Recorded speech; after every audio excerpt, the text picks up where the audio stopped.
தீய சக்தி திமுகவை தமிழகத்திலிருந்து அடியோடு அகற்ற வேண்டும் என்பதற்காகத்தான் பொன்மனச்செம்மல் புரட்சி தலைவர் எம்ஜிஆர் அவர்கள் அனைத்து இந்திய அண்ணா திராவிட முன்னேற்ற கழகத்தை தொடங்கினார்கள். அவருடைய மறைவுக்கு பிறகு நம்முடைய இதய புரட்சி தலைவி அம்மா அவர்கள் பல்வேறு சோதனைகளை தாங்கி கழகத்தை கட்டி காத்தார்கள்.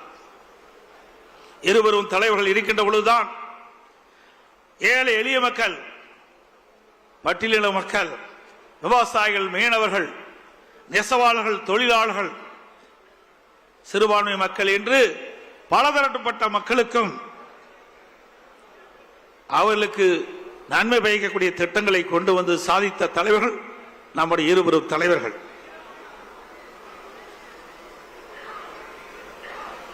அவருடைய ஆட்சி காலத்தில் தான் மகளிர் மற்றும் இளைஞர்களுக்கு கல்வி, அறிவு, வேலை வாய்ப்பு, நல்வாழ்வு போன்ற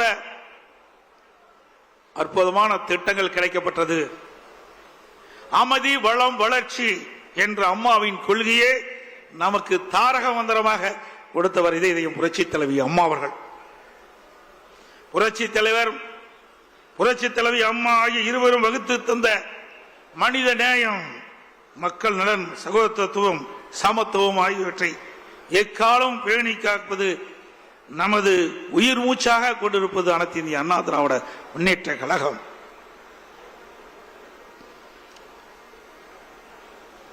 இன்றைக்கு ஆட்சியில் இருக்கின்ற பொழுதும் இந்த பத்திரிகையும் ஊடகம் நம்மளை விமர்சனம் செய்தார்கள். எதிர்கட்சியாக இருக்கின்ற பொழுதும் நம்மை பற்றித்தான் விமர்சனம் செய்து கொண்டிருக்கின்றார்கள். அனைத்து இந்திய அண்ணா திராவிட முன்னேற்ற கழக கட்சி இருக்கின்ற காரணத்தில்தான் இந்த ஊடகமும் பத்திரிகையும் இயங்கிக் கொண்டிருக்கிறது என்று நிலை இருக்கின்றது. அனைத்து இந்திய அண்ணா திராவிட முன்னேற்ற கழகத்தை பொறுத்தவரைக்கும் பொன்மனச்செம்மல் புரட்சி தலைவர் எம்ஜிஆர், இதயம் புரட்சி தலைவி அம்மா இருவரும் தலைவர்களுக்கு வாரிசு இல்ல, நாம் தாம் வாரிசாக பார்த்தார்கள். நாட்டு மக்களை தான் வாரிசாக பார்த்தார்கள்.